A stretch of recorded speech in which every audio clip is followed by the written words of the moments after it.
ബി.ഡി.ജെ.എസിനെ സംബന്ധിച്ച് ബി.ഡി.എസ് ഉന്നയിക്കുന്ന ഏറ്റവും പ്രധാനപ്പെട്ട ഒരു പരാതി എന്താണ് എന്ന് ചോദിച്ചു കഴിഞ്ഞാൽ ബി.ജെ.പിക്കാരുടെ പിന്തുണ ബി.ഡി.ജെ.എസിന് കിട്ടുന്നില്ല എന്നുള്ളതാണ്. ബി.ഡി.ജെ.എസ് മത്സരിക്കുന്ന സ്ഥലത്തൊക്കെ ബി.ജെ.പി ഇവരെ ഗൗനിക്കുന്നു പോലുമില്ല എന്നാണ് പറയുന്നത്. ഇത്രയും ശക്തമായ ഒരു വോട്ട് ബാങ്കിന്റെ പിന്തുണയൊക്കെ 2016 തെരഞ്ഞെടുപ്പിൽ ബി.ജെ.പിക്ക് നൽകിയ സമയത്ത് വേണ്ട രീതിയിലുള്ള അംഗീകാരം ബി.ഡി.എസിന് നൽകിയിട്ടില്ല. എൻ ഡി എ സംവിധാനമായിട്ട് മുമ്പോട്ട് പോകാൻ ആഗ്രഹിക്കുന്നു എന്നുണ്ടെങ്കിൽ തീർച്ചയായിട്ടും ബി.ഡി.എസിനെ വേണ്ട രീതിയിൽ പരിഗണിച്ച് മുമ്പോട്ട് പോകേണ്ടതായിട്ടുണ്ട്.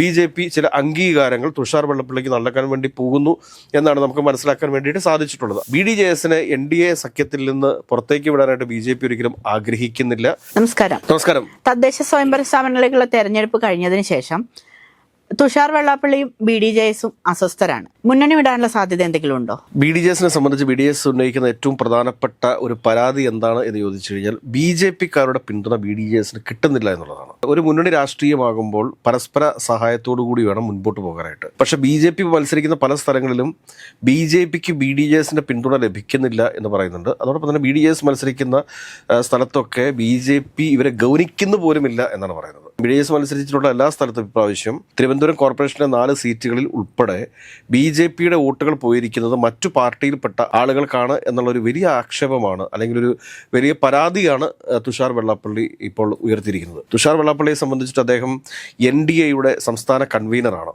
ഇതിനു മുമ്പ് തന്നെ ഈ ബി.ഡി.ജെ.എസ് എൻ.ഡി.എയുടെ ഭാഗമാകുന്ന സമയത്ത് ഒരുപാട് പ്രതീക്ഷകൾ ഉള്ളയാളായിരുന്നു ഈ തുഷാർ വെള്ളാപ്പള്ളി എന്ന് പറയുന്നത്. തുഷാർ വെള്ളാപ്പള്ളിയും അതോടൊപ്പം തന്നെ വെള്ളാപ്പള്ളി നടേശൻ ഇന്ന് സംസ്ഥാന സർക്കാരിന് പരിപൂർണമായ പിന്തുണയുമായിട്ട് ഓടി നടന്നതിൻ്റെ ബാക്കിപത്രമാണ് സംസ്ഥാനത്തുടനീളം LDFന് ഏറ്റിട്ടുള്ള ഒരു പരാജയം എന്ന് പറയേണ്ടി വരും. അതോടൊപ്പം തന്നെ ഭരണവിരുദ്ധ വികാരവും ഉണ്ടായിരുന്നു എന്നുള്ളതൊരു യാഥാർത്ഥ്യമാണ്. ഇങ്ങനെയൊക്കെയുള്ളൊരു സാഹചര്യത്തിൽ തുഷാർ വെള്ളാപ്പള്ളിയെ സംബന്ധിച്ചിട്ട് ഇതേ രീതിയിൽ NDAക്കകത്ത് നിന്നു മുമ്പോട്ട് പോകാനായിട്ടുള്ള ഒരുപാട് ബുദ്ധിമുട്ടുകളുണ്ട്. ഈ ബുദ്ധിമുട്ടുകൾ അദ്ദേഹം ഇപ്പോൾ പരസ്യമായിട്ട് ഇന്നലെ പറഞ്ഞിരിക്കുകയാണ്. പല സ്ഥലങ്ങളിലും BJPയുടെ വോട്ട് BDJSന്റെ സ്ഥാനാർത്ഥികൾക്ക് കിട്ടിയിട്ടില്ല.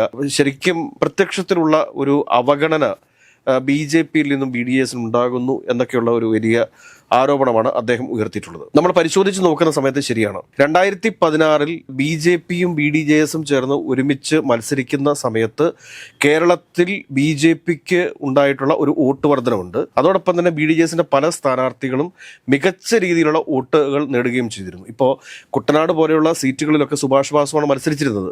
ആ സുഭാഷ് വാസുവിനൊക്കെ ശക്തമായ ഒരു മത്സരം കാഴ്ചവെക്കാനായിട്ട് കുട്ടനാട് സാധിച്ചിരുന്നു. ഒരുപക്ഷെ വിജയത്തിലേക്ക് പോലും അദ്ദേഹം അടുക്കുമോ എന്നൊരു സംശയം വരെ ആ സമയത്ത് ഉണ്ടായിരുന്നതാണ്. അതേ രീതിയിലുള്ള പ്രവർത്തനങ്ങളായിരുന്നു അന്ന് കുട്ടനാട് കാഴ്ചവെച്ചിട്ടുള്ളത്. അതുകൂടാതെ പല മണ്ഡലങ്ങളിലും, ആലപ്പുഴ ജില്ലയുടെ പല നിയോജക മണ്ഡലങ്ങളിലും കൊല്ലം ജില്ലയുടെ പല നിയോജക മണ്ഡലങ്ങളിലും ശക്തമായൊരു മത്സരം കാഴ്ചവെക്കാനായിട്ട് 2016 BDJSന്റെ ഒരു പിന്തുണ BJPക്ക് സഹായകരമായിട്ടുണ്ട് എന്നുള്ളതൊരു വാസ്തവമാണ്. എന്നാൽ അതിനുശേഷം BDJSന്റെ അടിത്തറ വർദ്ധിപ്പിക്കാനോ അല്ലെങ്കിൽ സംഘടനാ സംവിധാനം കൃത്യമായി കെട്ടിപ്പൊക്കുന്നതിനോ എന്നും പരിശ്രമിച്ചിട്ടില്ല എന്നുള്ളതൊരു യാഥാർത്ഥ്യമാണ്. അതിനൊക്കെ അപ്പുറത്തേക്ക് വെള്ളാപ്പള്ളി നടേശന്റെ നിലപാടുകളിലെ വ്യത്യസ്തതകൾ, ഒരു ദിവസം NDAക്കൊപ്പം പറയുമെങ്കിൽ മറ്റൊരു ദിവസം CPMന് അനുകൂലമായിട്ട് പറയുന്ന ചില നിലപാടുകൾ, കാരണം അത് സ്ഥിരതയില്ലാത്ത നിലപാടുകൾ. ഒരുപക്ഷെ പറഞ്ഞേക്കാം സാഹചര്യങ്ങൾക്കനുസരിച്ചിട്ടാണ് പിന്തുണയെന്നും സാഹചര്യങ്ങൾക്ക് അനുസരിച്ചിട്ടാണ് നിലപാടുകളും എന്നൊക്കെ പറഞ്ഞേക്കാം. പക്ഷെ ഇതങ്ങനെ ആയിരുന്നില്ല. ഇത് ഒരു വെള്ളാപ്പള്ളി നടേശന്റെ പലപ്പോഴുമുള്ള നിലപാടുകൾ എന്ന് പറഞ്ഞു കഴിഞ്ഞാൽ അദ്ദേഹത്തിന്റെ ചില താല്പര്യങ്ങൾ സംരക്ഷിക്കുന്നതിന് വേണ്ടിയിട്ടുള്ള നിലപാടുകളായിട്ടാണ് രാഷ്ട്രീയ കേരളം വിലയിരുത്തിയിട്ടുള്ളത്. ഇതിനുമൊക്കെ അപ്പുറത്ത് പിന്നെ വേറൊരു കാര്യം നമ്മൾ പറയാതിരിക്കാൻ വേണ്ടിയിട്ട് BDSനെ സംബന്ധിച്ചിട്ട് ഇത്രയും ശക്തമായ ഒരു വോട്ട് ബാങ്കിന്റെ പിന്തുണയൊക്കെ 2016 തെരഞ്ഞെടുപ്പിൽ BJPക്ക് നൽകിയ സമയത്ത് വേണ്ട രീതിയിലുള്ള അംഗീകാരം BDSന് നൽകിയിട്ടില്ല. അപ്പൊ വേണമെങ്കിൽ BDSനെ സംബന്ധിച്ച് BDSന് സംസ്ഥാന തലത്തിൽ നിന്നും ഒന്നും കിട്ടാൻ വേണ്ടിയിട്ടില്ല. അപ്പൊ കേന്ദ്രത്തിൽ നിന്നും, കേന്ദ്രം ഭരിക്കുന്ന പാർട്ടിയായിട്ടുള്ള BJPയെ സംബന്ധിച്ചിട്ട് BJP ചെയ്യേണ്ടിയിരുന്ന കുറെ കാര്യങ്ങളുണ്ട്. കാരണം ഒരു കോർപ്പറേഷൻ സ്ഥാനം മാത്രമാണ് BJP BDSന് നൽകിയിരുന്നത്. അത് സുഭാഷ് വാസു ആയിരുന്നു. സ്പൈസസ് ബോർഡിന്റെ ചെയർമാൻ ആവുകയാണ് ചെയ്തത്. അതിനുശേഷം ഇപ്പോഴും BDSന്റെ കയ്യിൽ ഒരു സ്പൈസസ് ബോർഡിന്റെ ചെയർപേഴ്സൺ ആയിട്ട് ഉള്ളത് BDSന്റെ പ്രതിനിധിയാണ്. അത് ഒഴിച്ചു കഴിഞ്ഞാൽ മറ്റ് കേന്ദ്ര സർക്കാരിന്റെ വിവിധ ബോർഡുകളിലോ കോർപ്പറേഷനുകളിലോ ഒന്നും യാതൊരുവിധ പരിഗണനയും BDSന് ലഭിച്ചിട്ടില്ല എന്നുള്ളതൊരു യാഥാർത്ഥ്യമാണ്. പലപ്പോഴും ഇന്ന് പരിഗണിക്കും, നാളെ പരിഗണിക്കും എന്നൊക്കെ പറയുന്നുണ്ട് എങ്കിലും BDS കരുതുന്ന പോലെയുള്ള ഒരു പരിഗണന BDSന് NDAക്ക് കിട്ടാതെ വരുമ്പോഴത്തേക്ക് സ്വാഭാവികമായിട്ടും BDSന്റെ പ്രവർത്തകർ എന്താ ചെയ്യുക? അവർ NDAയുടെ തന്നെ ഏറ്റവും പ്രധാന മാതൃസംഘടനയായിട്ടുള്ള BJPയിലേക്ക് അഭയം പ്രാപിക്കുക സ്വാഭാവികമാണ്. അവർ നോക്കുമ്പോഴെന്താണ്, BDJS എന്ന് പറയുന്നൊരു സംഘടനാ സംവിധാനം വേണ്ട രീതിയിൽ പ്രവർത്തിക്കുന്നില്ല, വേണ്ട രീതിയിലുള്ള പരിഗണന അവർക്ക് BJP നൽകുന്നില്ല. അങ്ങനെ വരുമ്പോഴത്തേക്ക് ആ പാർട്ടി തന്നെ ഇല്ലാതാവുന്നൊരു അവസ്ഥയുണ്ടാവും. BDJSനെ ശക്തമായിട്ട് ഇവിടെ നിലനിർത്തി പോകേണ്ടത് BJPയുടെ ഉത്തരവാദിത്വമാണ്. BJPയെ സംബന്ധിച്ച് BJPക്ക് സപ്പോർട്ട് ചെയ്യാൻ സാധിക്കുന്ന ഏറ്റവും നല്ലൊരു ഘടകകക്ഷിയാണ് BDJS എന്ന് പറയുന്നത്. BDJS എന്ന് പറഞ്ഞാൽ കൃത്യമായിട്ട് ഒരു കേരളത്തിലെ ഏറ്റവും പ്രബലമായിട്ടുള്ള ഒരു സമുദായ സംഘടനയുടെ പിന്തുണയുള്ള ഒരു രാഷ്ട്രീയ പാർട്ടിയാണ് BDJS എന്ന് പറയുന്നത്. അപ്പോൾ ആ BDJSനെ കൂടെ നിർത്തുവാനും ആ BDJSന് വേണ്ടത്ര അംഗീകാരം നൽകാനായിട്ടും BJP തയ്യാറാവേണ്ടതുണ്ട്. പക്ഷെ അത് തയ്യാറായിട്ടില്ല എന്നുള്ളതാണ് വസ്തുത. ഇപ്പോൾ പലപ്പോഴും പല ആളുകളും പറയുന്നത് എന്താ വെച്ചാൽ ഇപ്രാവശ്യത്തെ തെരഞ്ഞെടുപ്പിലൊക്കെ ഈഴവ വോട്ടുകൾ പൂർണ്ണമായിട്ടും അല്ലെങ്കിൽ SNDPയുടെ വോട്ടുകൾ പൂർണ്ണമായിട്ടും BJPക്ക് പോൾ ചെയ്തിട്ടുണ്ട് എന്ന് പറയുന്നു.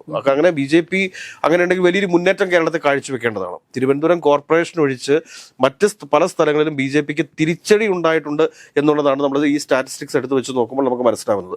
അതിന് പല കാരണങ്ങളുണ്ട്. ഇപ്പോൾ രാജീവ് ചന്ദ്രശേഖരൻ്റെയും അതോടൊപ്പം തന്നെ അദ്ദേഹത്തിനൊപ്പം പ്രവർത്തിക്കുന്ന പുതിയ നേതൃത്വത്തിൻ്റെയും പല പ്രൊഫഷണൽ കാഴ്ചപ്പാടുകളോടും അല്ലെങ്കിൽ പ്രൊഫഷണൽ ആയിട്ടുള്ള ഒരു എക്സിക്യൂഷനോടൊക്കെ വിയോജിപ്പുള്ള ഒരുപാട് മുൻകാല നേതാക്കന്മാരുണ്ട്. അതായത് BJPയുടെ മുൻ അധ്യക്ഷന്മാരുൾപ്പെടെയുള്ള നേതാക്കന്മാരുണ്ട് എന്നുള്ളൊരു വസ്തുതയാണ്. എങ്കിൽ തന്നെയും BJPയെ സംബന്ധിച്ചിട്ട് BJPക്ക് തനിച്ച് മുമ്പോട്ട് പോകുന്നതിനോടൊപ്പം തന്നെ BDJSനെ പോലെയുള്ളൊരു ഘടകകക്ഷിയെ സംരക്ഷിച്ച് മുമ്പോട്ട് പോകേണ്ടതാണ്. ഇപ്പോൾ കോൺഗ്രസിനകത്ത് മുസ്ലിം ലീഗ് ഉണ്ട്, വളരെ വലിയ സപ്പോർട്ടിംഗ് ഫാക്റ്റായിട്ട്. അതോടൊപ്പം തന്നെ LDFനകത്ത് CPI ഉണ്ട്, കേരള കോൺഗ്രസ് ഉണ്ട്. അപ്പോൾ ഇതുപോലെ തന്നെ BJPയെ സംബന്ധിച്ച് BJPക്ക് സപ്പോർട്ടിംഗ് ആയിട്ട് മുമ്പോട്ട് പോകാൻ വേണ്ടിയിട്ട് ഒരു പാർട്ടി എന്നുള്ള രീതിയിൽ BDJS അനിവാര്യമാണ്. അതിനുശേഷമേ ബാക്കി ശിവസേന പോലെയുള്ള പാർട്ടികളൊക്കെ ഉണ്ട്. പക്ഷെ അവരുടെയൊക്കെ ആൾബലം എന്ന് പറഞ്ഞാൽ എത്രത്തോളം ഉണ്ട് എന്ന് നമുക്കറിയാം. ഈ രാഷ്ട്രീയ പാർട്ടികളുടെ ഒക്കെ ജനപിന്തുണ എത്രത്തോളമാണ് എന്ന് എല്ലാവർക്കും അറിയാവുന്നതാണ്. NDA സംബന്ധിച്ചിട്ട് NDA സംവിധാനമായിട്ട് മുമ്പോട്ട് പോകാൻ ആഗ്രഹിക്കുന്നു എന്നുണ്ടെങ്കിൽ തീർച്ചയായിട്ടും BDJSനെ വേണ്ട രീതിയിൽ പരിഗണിച്ച് മുമ്പോട്ട് പോകേണ്ടതായിട്ടുണ്ട്.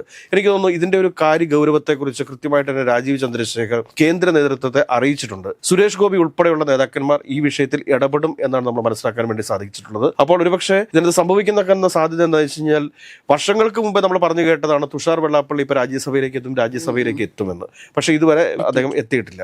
എന്നാൽ ഈ ഒരു സമയത്ത് ഇനി വരാൻ പോകുന്ന നിയമസഭാ തെരഞ്ഞെടുപ്പിന് മുമ്പായിട്ട് തന്നെ BDJSനെ പോലെയുള്ള ഒരു വലിയൊരു സാമുദായിക പിന്തുണയുള്ള ഒരു രാഷ്ട്രീയ പാർട്ടിയെ കൂടെ നിർത്തുന്നതിന്റെ ഭാഗമായിട്ട് BJP ചില അംഗീകാരങ്ങൾ തുഷാർ വെള്ളാപ്പള്ളിക്ക് നൽകാൻ വേണ്ടി പോകുന്നു എന്നാണ് നമുക്ക് മനസ്സിലാക്കാൻ വേണ്ടിയിട്ട് സാധിച്ചിട്ടുള്ളത്. അദ്ദേഹത്തെ രാജ്യസഭയിലേക്ക് എത്തിക്കാൻ വേണ്ടിയിട്ടുള്ള നീക്കങ്ങൾ തകൃതിയായിട്ട് നടക്കുന്നു. അതിന്റെ ഭാഗമായിട്ട് അദ്ദേഹത്തെ എതിർക്കുന്ന ആളുകൾക്കൊരു മുന്നറിയിപ്പായിട്ടാണ് ഇന്നലെ അദ്ദേഹം പറഞ്ഞത്, വേണ്ടി വന്നാൽ മുന്നണി മാറ്റത്തെക്കുറിച്ച് തങ്ങൾ ആലോചിക്കും എന്ന് പറഞ്ഞിട്ടുള്ളത്. അതിനൊക്കെ അപ്പുറം കുറെ കൂടി കടന്നുകൊണ്ട് വെള്ളാപ്പള്ളി നടേശൻ തിരുവനന്തപുരം മേയറായിട്ടുള്ള ആര്യ രാജേന്ദ്രനെതിരെ ഒരുപാട് ആരോപണങ്ങളും, കാരണം അവർക്ക് ധാർഷ്ട്യം കൂടുതലാണ്, ജനങ്ങളെ കണ്ടാൽ തിരിച്ചറിയത്തില്ല എന്നൊക്കെയുള്ള രീതിയിലുള്ള ചില പ്രസ്താവനകളും അതോടൊപ്പം തന്നെ ചില ആരോപണങ്ങളൊക്കെ ആയിട്ട് രംഗത്ത് വന്നിട്ടുള്ളത് എന്നുകൂടി നമ്മൾ മനസ്സിലാക്കുമ്പോൾ നമുക്ക് തീർച്ചയായിട്ടും പറയാൻ വേണ്ടി സാധിക്കും. കാരണം BJPയെ സംബന്ധിച്ചിട്ട് എന്താണ് വേണ്ടത്? BJPയെ സംബന്ധിച്ച് വെള്ളാപ്പള്ളി നടേശന്റെ വായിൽ നിന്നും CPMനെ വിമർശിക്കേണ്ടതായിട്ടുണ്ട്. ഇത് CPMന് ഗുണം ചെയ്യും എന്ന് വേണം നമ്മൾ കാണാനായിട്ട്. വെള്ളാപ്പള്ളി നടേശൻ ഇപ്പോൾ CPMനെ വിമർശിച്ചാൽ അത് CPMന് ഗുണം ചെയ്യും. കാരണം CPMൽ നിന്ന് മാറിപ്പോയിട്ടുള്ള മുസ്ലിം ന്യൂനപക്ഷ വോട്ടുകൾ തിരിച്ച് LDFലേക്ക് വരാൻ വേണ്ടിയിട്ട് അത് കാരണമാകും എന്ന് തന്നെ വേണം നമ്മൾ കരുതാനായിട്ട്. ഇന്നോ നാളെയോ CPMന്റെ ഏതെങ്കിലും ഒരു നേതാവ് കൃത്യമായിട്ട് തന്നെ വെള്ളാപ്പള്ളി നടേശനെതിരെ ഒരു പ്രസ്താവനയുമായിട്ട് രംഗത്ത് വരാനായിട്ടുള്ള സാധ്യതകൾ നമ്മൾക്ക് തള്ളിക്കളയാൻ വേണ്ടി സാധിക്കത്തില്ല. ഇതാണല്ലോ രാഷ്ട്രീയം എന്ന് പറയുന്നത്. അപ്പോൾ അതുകൊണ്ട് തന്നെ തുഷാർ വെള്ളാപ്പള്ളിയെ സംബന്ധിച്ചിട്ട് വരും ദിവസങ്ങളിൽ BJPയുടെ കേന്ദ്ര നേതൃത്വത്തിൽ നിന്നും ഒരു പ്രഖ്യാപനം ഉണ്ടാകാൻ സാധ്യതയുണ്ട്. തുഷാർ വെള്ളാപ്പള്ളിയെ വരുന്ന രാജ്യസഭയിൽ തൊട്ടടുത്ത് വരുന്ന രാജ്യസഭ ഒഴിവിലേക്ക് ഇന്ത്യയിലെ ഏതെങ്കിലും ഒരു സംസ്ഥാനത്ത് നിന്ന് അദ്ദേഹത്തെ രാജ്യസഭയിലേക്ക് എത്തിക്കാനായിട്ടുള്ള സാധ്യതകളുണ്ട്. അപ്പോൾ നഷ്ടപ്പെട്ടു പോകുന്ന ഒരു MP സ്ഥാനം എന്ന് പറഞ്ഞു കഴിഞ്ഞാൽ എല്ലാ മുൻ BJPയുടെ സംസ്ഥാന അധ്യക്ഷന്മാരെയും രാജ്യസഭ MPമാരാക്കിയിട്ടുണ്ട്. അപ്പോൾ ഇവിടെ അവസരം നഷ്ടപ്പെട്ടു പോകാൻ പോകുന്നത് K സുരേന്ദ്രന്റെയാണ്.